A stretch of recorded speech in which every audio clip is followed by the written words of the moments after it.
Yo, halo! Kali ini saya mau unboxing dan review sebuah konsol game sebelum lahirnya Nintendo Switch, yaitu Nintendo Wii U. By the way, ini boxnya berasa kayak beli mie sedus gitu ya, gede banget. Ya udahlah, nggak usah pakai lama, jadi langsung aja di unboxing. Di dalamnya, pertama dapat Wii U Gamepad. Terus ini ada bungkusan, isinya kabel-kabel adaptor gitu. Ini untuk powernya, gede banget ya adaptornya. Berat lagi. Model colokannya kayak gini, outputnya 15 volt 5 ampere. Ada lagi adaptornya nih yang lebih kecil, outputnya 5 volt 1,5 ampere. Ini buat ngecharge gamepadnya ya. Dan ini dapat kabel HDMI to HDMI. Lanjut, ini yang paling gede, yaitu mesin konsol gamenya. Taruh dulu.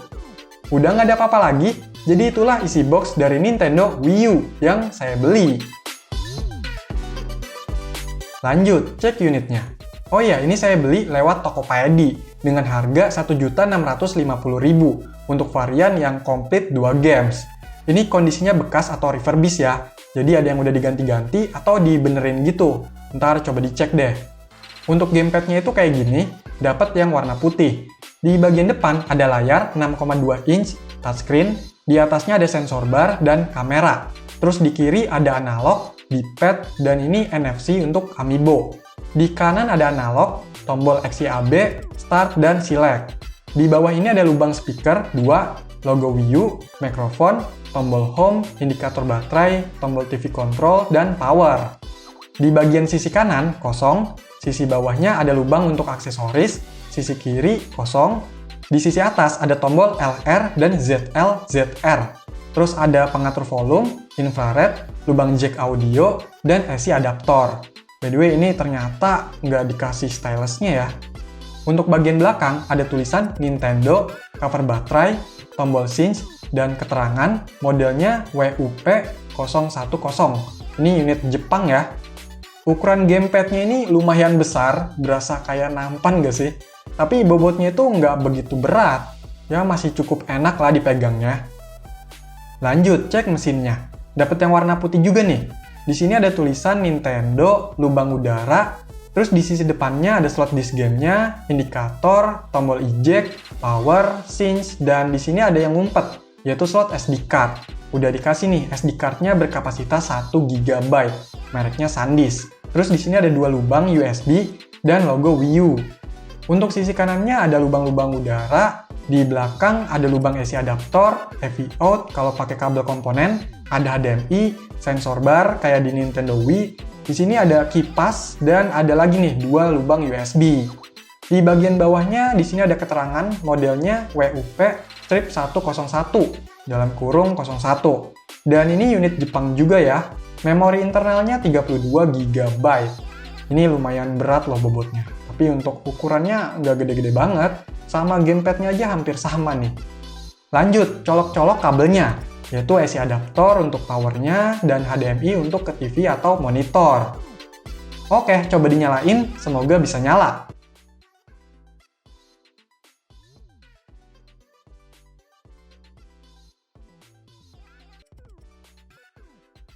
Yes, nyala!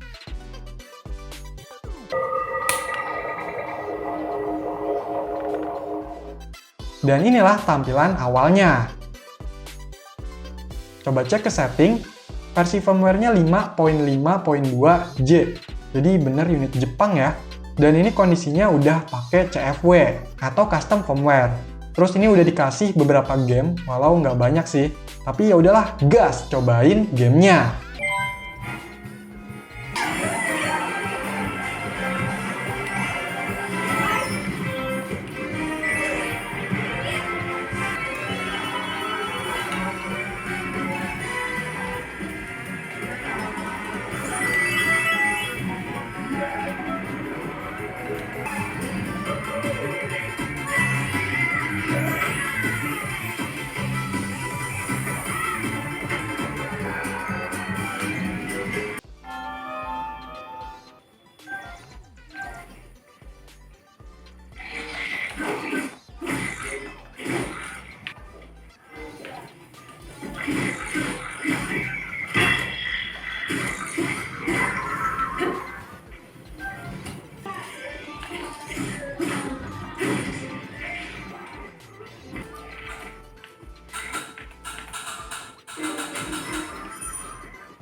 Nah, setelah saya coba main game bawaan yang dikasih ini, ternyata masih bisa dimainin semua, nggak ada masalah. Untuk gamepadnya juga ini tombolnya berfungsi normal, sensornya berjalan, suara enak, layar juga masih bagus. Cuma di bagian tombol home itu yang harusnya nyala, ternyata di unit saya ini nggak nyala lampunya. Tapi menurut saya nggak begitu ganggu sih. Kalau untuk bahasa, di sistemnya ini bahasa Inggris, tapi ada juga beberapa yang bahasa Jepang. Jadi bikin bingung ya. Mungkin ini bukan bawaan sistemnya, kayak dapat modif. Soalnya ini kan sebenarnya unit Jepang. Oh iya, kita juga masih bisa loh pakai aksesoris dari Nintendo Wii. Misalnya sensor bar, Wiimote, nancak, dan sebagainya. Karena di Wii U ini juga ada game yang bertemakan sport kayak di Nintendo Wii. Menurut saya, gamepadnya ini keren ya. Dia dijadikan sebuah controller wireless yang menurut saya canggih dan banyak kegunaannya. Soalnya selain fitur-fitur layaknya controller, di gamepadnya ini ada tambahan sensor, kamera, mic, ada layar sentuh, dan kita juga bisa nampilin gamenya itu di layar gamepad ini. Jadi kita bisa main sambil tiduran, atau lebih nyantai. Tapi tetap ya, mesin harus dalam keadaan nyala. Nggak bisa jauh-jauh juga jaraknya, biar tetap terhubung. Dan tergantung gamenya juga sih, bisa atau enggak. Karena ada yang masih perlu pakai TV atau monitor. Untuk baterainya ini dari full sampai low, itu sekitar 3-4 jam main game di gamepadnya ini. Nah, mungkin ini juga bisa jadi jawaban. Kalau ada yang nanya, beli Wii U gamepadnya aja apa udah bisa main gamenya? Ya nggak bisa, karena tetap butuh mesinnya. Begitupun sebaliknya, karena ada yang cuma bisa ditampilkan dan dikontrol melalui gamepadnya ini. Jadi saling melengkapi lah. Nintendo Wii U ini dirilis sekitar tahun 2012 sebagai penerus dari Wii. Waktu itu bersaing sama Xbox One dan PS4. Cuma dari infonya, Wii U ini kurang begitu memuaskan penjualannya. Dan pada akhirnya sekitar tahun 2017 dihentikan dan diteruskan oleh Nintendo Switch yang nasibnya jauh lebih baik. Beberapa game Wii U ada yang diporting loh di Switch. Contohnya Zelda Breath of the Wild dan Mario Kart 8, tapi tanpa embel-embel deluxe. Ya lumayan buat yang pengen nikmatin beberapa game di Switch, bisa juga Wii U ini jadi alternatif. Cuma untuk game-game yang baru memang nggak bisa ya. Nintendo Wii U ini, kalau saya lihat sekarang udah nggak begitu banyak yang jual. Dan harganya juga agak tinggi. Kalau itu yang benar-benar kondisi bekas, masih original, full set, apalagi region USA. Dan rata-rata sekarang udah pakai CFW juga. Soalnya udah mudah, soft mode, sampai versi terbarunya. Setelah saya coba ubek-ubek buka Homebrew Launcher, ini udah ada beberapa aplikasi pendukungnya. Dan kalau dilihat-lihat, ini CFW-nya pakai Mocha. Udah tertanam di NAND. Tapi ini udah saya ubah pakai yang tiramisu. Untuk SD card tadi itu yang 1 GB, isinya beberapa file pendukung CFW, seperti Homebrew dan sebagainya. Itu pun nggak begitu banyak filenya, jadi masih cukup lega. Dan untuk game yang udah dikasih itu, bukan diinstal ke SD card, tapi diinstal ke memori internal atau NAND mesinnya, yang berukuran 32 GB, sisanya sekitar 1,5 GB. Ukuran gamenya lumayan gede nih. Sebenarnya kita masih bisa nambah penyimpanannya pakai harddisk ataupun flashdisk, tapi harus diformat ketika dicolokin ke Wii U.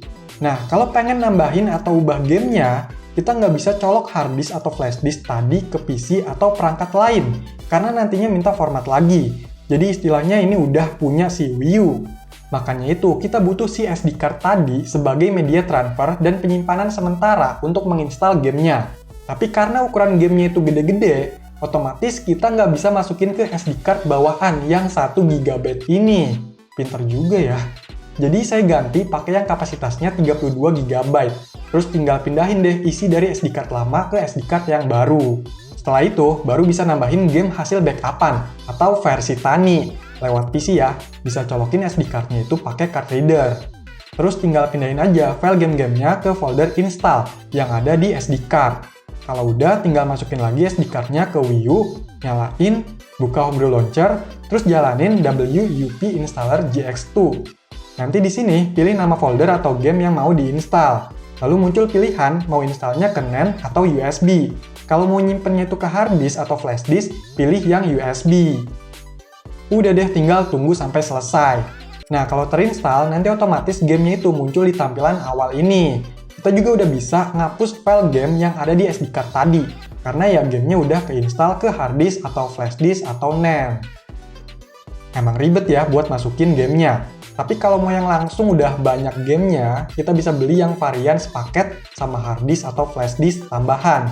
Harganya pasti lebih mahal. Selain main game Wii U, kita juga bisa mainin game Wii secara bawaan. Udah ada menunya, atau bisa dibilang backward compatibility. Tapi kayak beda sistem gitu ya, soalnya nggak langsung jalan. Dia kayak ganti sistem, dan pastinya butuh Wiimote untuk kontrolnya, nggak bisa pakai gamepad. Ini bisa juga sistem Wii-nya di mod, supaya bisa jalanin game yang ada di flash disk atau hard disk, sama kayak di konsol asli Wii-nya. Dan ini saya pakai flash disk lain yang udah diisi game-game Wii. Bisa dijalanin ya. Yang penting jangan diformat pas di sistem Wii U-nya. Untuk tampilan game Wii-nya ini juga lebih bagus ya, karena udah HD. Pas main juga masih tetap lancar. Saya rasa kalau emang punya budget lebih daripada beli Wii, mending langsung aja sekalian ke Wii U. Lebih puas. Nah, karena punya dua sistem, yaitu Wii U dan Wii, jadi kita makin banyak game-game dan homebrew yang bisa dijalankan. Entah itu dari Wii U maupun Wii. Misalnya mau main game retro, bisa pakai RetroArch di sistem Wii U-nya. Atau mau main GameCube, bisa pakai Nintendo di sistem Wii. Pokoknya enak lah, banyak yang bisa dioprek, ya walau agak ribet ya. Menurut saya Nintendo Wii U ini konsol game yang keren dan inovatif. Namun sayangnya kalah populer dan bisa dibilang gagal dalam target penjualannya. Tapi dari kegagalan itu, Nintendo belajar banyak, lalu merilis Nintendo Switch yang sukses dengan membawa beberapa hal dari Wii U. Tentunya dengan beberapa perubahan yang lebih baik. Misalnya bisa menggabungkan mesin, gamepad, touchscreen, jadi bisa benar-benar portable, lebih simple, bebas main di TV atau secara handheld, terus controller yang lebih fleksibel, nggak perlu sensor bar atau remote terpisah buat main game sport. Pokoknya di Nintendo Switch itu kerasa banget perkembangannya, perbaikan dan banyak kelebihan dari gen sebelumnya. Salut sama Nintendo. Ya sebenarnya kalau punya budget yang banyak, bisa pilih Nintendo Switch, karena lebih bagus dan banyak game yang baru. Tapi kalau memang budgetnya pas-pasan, Nintendo Wii U ini bisa jadi alternatif. Oke, jadi itulah pembahasan Nintendo Wii U di tahun 2022. Kalau masih ada info tambahan, yuk komentar. Sekian video ini, silahkan di like, share, dan subscribe channel ini. Terima kasih.